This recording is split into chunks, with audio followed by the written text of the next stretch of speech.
You're listening to Convenience Matters, brought to you by Nax. We'll talk about what we see at stores and what the future may hold for our industry. Good is considered the enemy of great. And it's a phrase we've all heard over and over again. It's books, all kinds of stuff. But can the same be said about comfort? Is comfort the enemy of progress and success? That's what we're going to talk about in today's podcast. Joining us today to talk about, let's just say we're going to have a uncomfortable conversation, a discomforting conversation with Sterling Hawkins. He is the founder of Sterling Hawkins Group. He also was a speaker at the Nax Leadership Forum in February, and to great reviews. So it's a pleasure to have Sterling on today and talk a little bit about some of the issues that he discussed. So welcome, Sterling. Thanks, Jeff. Great to be on. Great to be with all of you. It's a real honor. Thanks for having me back. So you covered a couple, we'll get to that discomfort in a second, but before we get there, we probably need the origin story. It has to exist for all these Marvel movies and things about that. So you're an acclaimed TED talker. You're obviously a very dynamic speaker, very well rated. How did you get here? Take us from, what were the elements that led you to finding solutions that other people can take advantage of? Well, I'll tell you, Jeff, not on purpose. I think about it as like I didn't start out hunting discomfort, which is the name of my book. Discomfort found me. And I grew up in my family's grocery store in upstate New York, fifth generation retailer. Had a blast working through all the different departments, and my dad put me on night crew and made sure I really understood retail at a level that was in my bones. And right out of college, I wanted to do something that was related to retail, but a little bit different. I was ready to spread my wings. So I started a retail software company with my dad. We sell it to a group in Silicon Valley where it becomes part of this huge conglomerate that's the Apple Pay before Apple Pay. Mm-hmm. And we raised $550 million, multi-billion dollar valuation. I'm living a scene out of Wolf of Wall Street for a little while, right? And I was like, well, this is easy. I've got my life, I've got my business figured out. But unbeknownst to me is there was all this discomfort that I was avoiding. I was living inside of my comfort zone personally and professionally. And when the housing market collapsed, not only did the business end up going bankrupt, but it led to a personal collapse as well. And that's when I got thrown into the deep end of the uncomfortable and the uncertain that started this pathway of looking at the uncomfortable through a different lens, a lens of growth, not something that held me back, but almost building blocks to the future. And well, here we are. So when you talk about discomfort, you're not talking about people who are tense, people who are at unease. You're talking about discomfort with a different definition than how people may think of it. Yeah, well, I would put it all under the same umbrella. Oftentimes people look at me and they're like, hunt discomfort, Sterling, what are you, crazy? Look at my bank account, my relationships, look at all these things. I'm surrounded by discomfort. I don't need to hunt it. Well, usually if you're surrounded by discomfort, if you're feeling anxiety all the time and you're having to deal with all those things on a regular basis, you're not hunting discomfort, you're living with it and probably rationalizing why you have it. And it's that rationalization that is in the way of your results. When you hunt discomfort, at least how I'm talking about it, you are forever and permanently free of it. So that's things like the fear of public speaking, anxiety on a daily basis at work, the scarcity mindset of not having enough money or not being able to achieve whatever it is. All of those things fit under discomfort. And as we hunt it anywhere, we get free of it everywhere. It's like a muscle you can build. You hunt discomfort to build your capacity for resilience, growth, and breakthrough results personally and professionally. So in most hunting, you have a need, you're hungry, or you want a trophy, whatever, right. Hopefully hungry. Yep. And then you figure out what's good to eat. and then you figure out how to get what's good to eat. And hopefully you eat. Right. How do you hunt discomfort? Well, the first step is noticing it, because we build our lives and by extension our business around what's comfortable for us. And we've probably started doing this as a child, a teenager, early in our career, right? We built our experience, what we do in our lives, around what's been comfortable for us because, well, anything else is uncomfortable. Who would want to do that? But that comfort zone has really built the walls around the prison of our results. Results being more money, time better spent, deeper connections with people, or maybe just more joy and happiness. So the first step is, well, noticing it. Hey, I've got anxiety in this conversation, or I'm afraid to speak in public, which was a big one for me, as you know. You notice it, and then you make a commitment to go through it. And when you do that, my mom used to say the way out is through. It's actually a Robert Frost quote, but the way out is through the discomfort. It's not avoiding, denying, or surviving. It's confronting what about that situation or that thing is uncomfortable to you and getting to the root of it. So you uproot it from the source. Does that make sense? Yeah. And I was in business, people always use sports analogies. So Yeah. Two came to mind. One is in terms of weaknesses, playing tennis. And for those who play tennis, I don't know if it's the same in pickleball or something like that. But pickleball is huge these days. Oh, I know, but I don't know if it has the same cut. You always hid your backhand. If you didn't have a good backhand, you'd hide it. So basically, That means you just shade over much more. So you get as many forehands as possible and avoid your weakness. Yeah.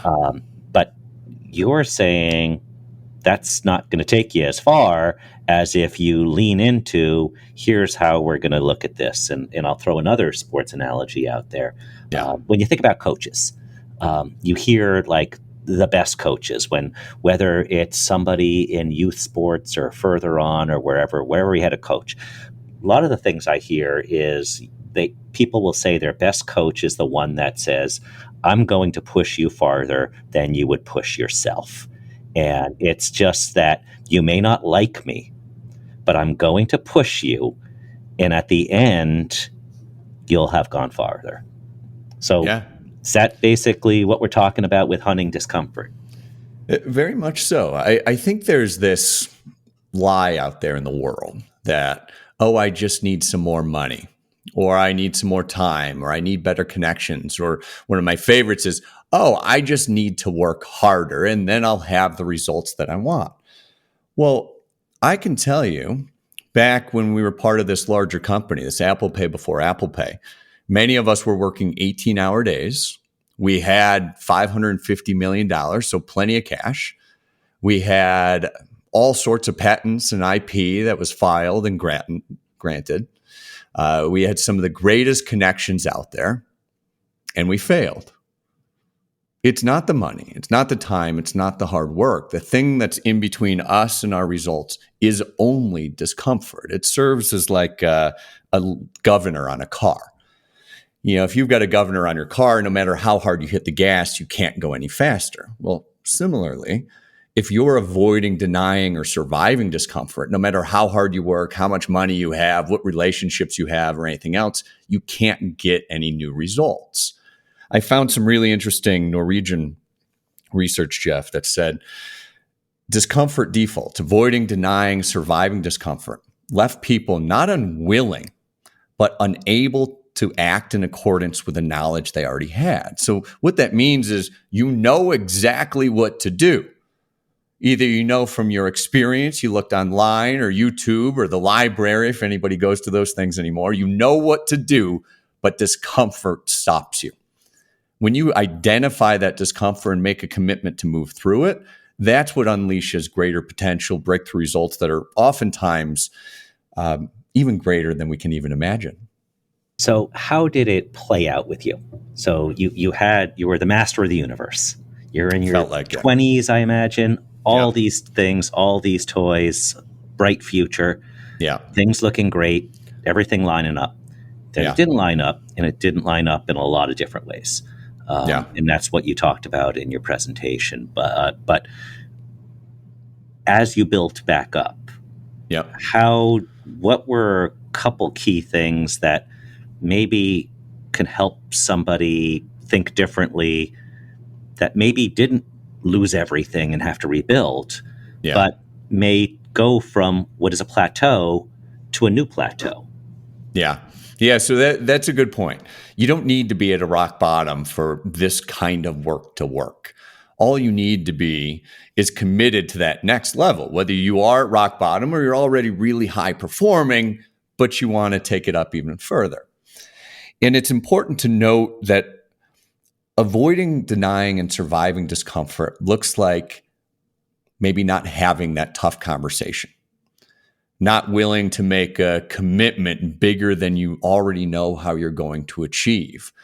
Or maybe it's hiding and surviving in the background when you're really just trying to stay afloat. I think about it like ducks on the surface of the pond. On the surface, they look all cool, calm, and collected, and underneath, those little feet are moving like crazy. That's called surviving discomfort, right? On the surface, looks good. Underneath, you're just trying to survive.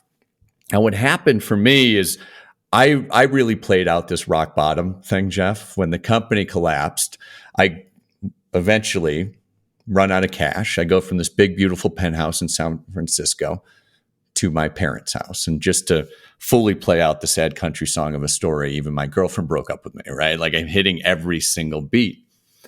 And the thing that scared me most was actually speaking in public. I think I was always a little bit shy, especially as a kid. But with this huge failure on my track record, a failure that I was embarrassed about, I didn't want anybody to know that. I couldn't look somebody in the eye, not to mention stand up on a stage somewhere. So I had identified the discomfort. And once I realized that, hey, this is the thing that I've been avoiding, that I'm scared of, that's been holding me back in at least some small way, maybe a big way. You never know until you break through it. I end up, long story short, applying to speak at this conference in Singapore, get accepted, speak, terrified to do it, by the way. Good thing I practiced, because I think I blacked out. And that was really the beginning of the career that I have today. So the way out is through. We just need to be willing to go through and confront those fears, those embarrassments, that anxiety, no matter what.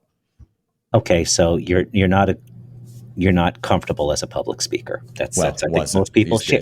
Yes, I know. Yeah. Now, but going back to those times, and I think that rates either higher or second to spiders in terms of fears. Yeah. So you book this gig in a place really far away, hopefully on a topic that you know something about. True. How do you then,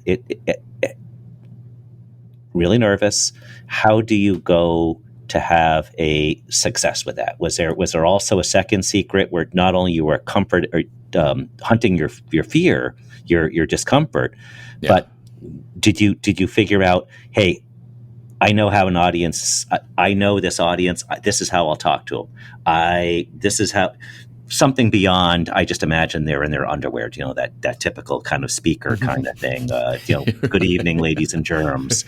How do you get where I'm not comfortable speaking to I delivered something that was really quality and people want me to do it more and I want to do it more? Yeah. Well, I always laugh at some of those superficial solutions to the fear of speaking in public. Like you said, picture people without their clothes on, or just pretend you're not nervous, you're just excited. I mean, to me, you can't just change your mind about those things. If you're afraid of public speaking or afraid of anything, by the way, it is visceral. Like, it grips you. And when you're standing on that stage, it's not just like, oh, I'm going to change my mind and be excited instead of nervous. It's not that easy. And the couple pieces that I think were important that I did unintentionally at the time, and now backed up by all sorts of research and case studies and brain science and everything else, is one, I made a commitment bigger than I knew how I was going to achieve. And that commitment manifests in a legal agreement. I signed a document that said, I'm going to show up in Singapore at this time. I'm going to speak for this long. And here's a rough outline of the content that I'm going to deliver. It's really easy to skip that step. Mhm. If you don't have something that commits you to that future, you will come up with a reason or excuse or something that will take you out of it. And I can tell you, everything in me before that talk in Singapore, Jeff, wanted them to call me and say, well, we don't need you anymore. And I'm coming up with excuses like my dog ate my homework, like I'm in high school again, like everything in you. If you're committed to something that's really going to be a breakthrough for you, find a way to commit to that where there's no going back. It's a step in the no matter what system I call getting a tattoo, not a real tattoo, but again, commit in a way where there's no going back. So that's key. And that's actually going to call forth within you what is necessary for you to learn, to do, to study, to be successful with that thing. The other piece that I think is really important is having people around you that are going to support you in that process. And there's a couple roles that are really critical. One, somebody to hold you accountable. When you're accountable, you're 95% more likely to achieve your goal. It's like if you want to achieve it, you better make sure you've got that outside accountability. Second, you need some mentorship, somebody that's been where you're going and can help you get there. And that was key in the talk because I talked to people that had been successful in keynote speaking and in the topic areas, and they kind of guided me. And you also need some kind of inspiration. Could be a person, could be something you find online, but something that like lights that fire inside of you that you bring forth in that uncomfortable situation. So those couple things were key to me. And I think for all of us, if we want to achieve that next level of growth and kind of break through some of those fears. We'll talk a little bit about the no matter what in a second, because there's really two elements. There's the humming discomfort, which is how do you change your mindset, and the no matter what. And you went through a couple of those examples of then how do you achieve it. But I just want to go back, and I think it's important for others to hear that, hey, you know what? Everybody has their own levels of discomfort. Public speakers, I mean, there are times I do TV interviews, live TV interviews, and you're locked in the studio. There's a robot camera and all that. Yeah. And I'm just thinking like, this is the time I'm going to go viral, and it's going to be in the bad way. And then the camera lights up and you're okay. Yeah. But just acknowledging that when we talk about public speaking and things like that, we're all human beings, and very few of us are at that confidence level all the time where we're all a bag of anxiety, and we're able to deal with it, and then also find discomfort to keep getting better. I think that's probably the best way to phrase that. Yeah, I think it's easy to look at somebody else's situation and say, oh, well, they've got it harder than me, or they've got it easier than me. But human emotions acclimate to whatever experiences you've been through. Like you can't be sadder than sad. You can't be more angry than angry, right? You've lived an entirely different life than I have, Jeff. But our experience of sadness or anger or even joy and happiness calibrates to our experience. So while the circumstances are different, what it takes as a human being to grow is exactly the same. And it's no harder for somebody in a certain set of circumstances than it is for somebody else. And I would say even the top performers in the game still have some level of anxiety and fear they're working through. It's just, again, calibrated to what they're working through, where they're at. And just even using another sports analogy, I was talking to somebody who has a daughter who plays college sports. Yeah. And she was sick, not where she wanted to be for a tournament. Yeah. Turned out to be a really good tournament for her. And sometimes I think being out of your comfort zone, you don't feel good. Something happened that distracts you away from thinking how, not in this case, but what's stopping me? And I'm going to think about that. And instead there's something else there, and it becomes the why not, the no matter what. And it becomes something where you find how you've been holding yourself back, and it can be just mental breaks. Yeah. Breaks as in slowing something down as opposed to a period of time. Yeah, and I think discomfort is necessary for that. I would argue people that are high performing in anything, sports, professional world, public speaking, they've gone through a lot of discomfort and used that discomfort as almost rungs on a ladder to growth, because that discomfort is opening a doorway to a higher level of performance. Now, there's two ways of dealing with discomfort. One is shrinking from it, right? I shouldn't. This sickness is in the way, and I'm going to fail in this tournament, right? That's where the commitment's so important, right? It kind of calls you to the table, and all the excuses are going to surface, but you're still having to do it. The second way that we can engage with discomfort is to embrace it, to accept it, to open our mind to new perspectives and new ideas, and open our heart to some of those uncomfortable feelings, to let that discomfort move through us. Now, really interestingly, when you are feeling the feelings of discomfort, maybe your heart races, adrenaline's coursing through your veins, your blood pressure's through the roof, right? When you embrace those specific feelings, the latest research out of Yale says that you're primed to learn up to 4 times faster. Discomfort's not something to avoid. It's literally a biohack to being better, faster, and smarter. And I don't know where this information was when I was in college, Jeff, because I'd be sitting in the front row on a bed of nails. But at least we could take that now and use it as almost a superpower to elevating our game. So yeah, you even talked about the bed of nails. I don't know if it's sold by Serta or Sealy or one of those places, but right. Not recommended. Swap out your bed, just bring in a bed of nails, you'll be set. So you had mentioned in your talk that there's also a way that you can kind of calibrate where you are on discomfort, and there's actually a quiz that you provide. That's a simple way to look at, hey, here's where I stand on these things. Can you kind of tell us what that's all about? Yeah. Well, like we were talking about, the thing that's in the way of breakthrough results is discomfort, and it's only discomfort. But there are 5 major discomforts that are in the way. And usually we've swept those things under the rug long ago, so we don't have to pay attention to them. We've constructed a life that's successful for many of us by avoiding that discomfort.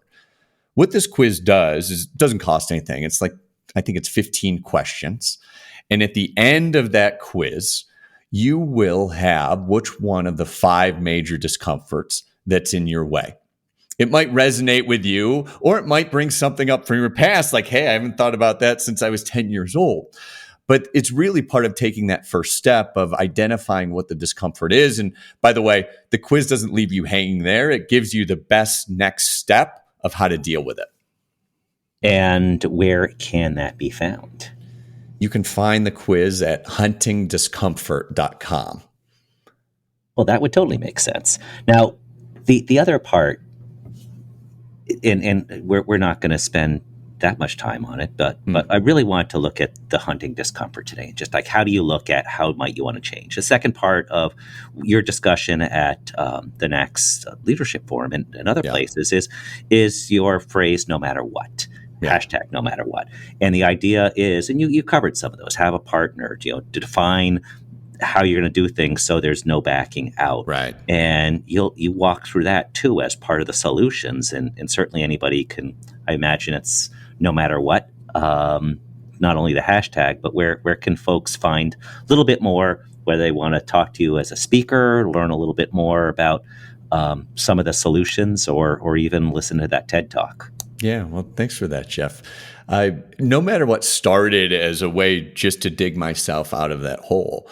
And what I've realized, what works for me works for every person in every company. I don't care what circumstance you're in, what problems you're facing, how high your highs are or how low your lows are. And it's grown into a community of people from all around the world that are declaring new visions for themselves, big and small, and hunting the discomfort necessary to achieve them. You can learn all about myself, the community, my work at sterlinghawkins.com. And one of the places I'd encourage you to look on the website is see all the people that have made commitments. You can see what they're committed to, what they're doing, some of the results. Whenever I'm feeling a little bit down, I always go there to find some inspiration. So thanks for giving me a chance to share that. Well, thank you for joining us, Sterling. It was a great presentation at our leadership forum. It was great to hear you talk about the discomfort and the no matter what. And we hope to talk to you again. It was great to talk to you. So thank you. I look forward to it, Jeff. Thanks for having me on. Great to see you. Thank you. And thank you all for listening to Convenience Matters. Convenience Matters is brought to you by NACS and produced in partnership with Human Factor. For more information, visit convenience.org.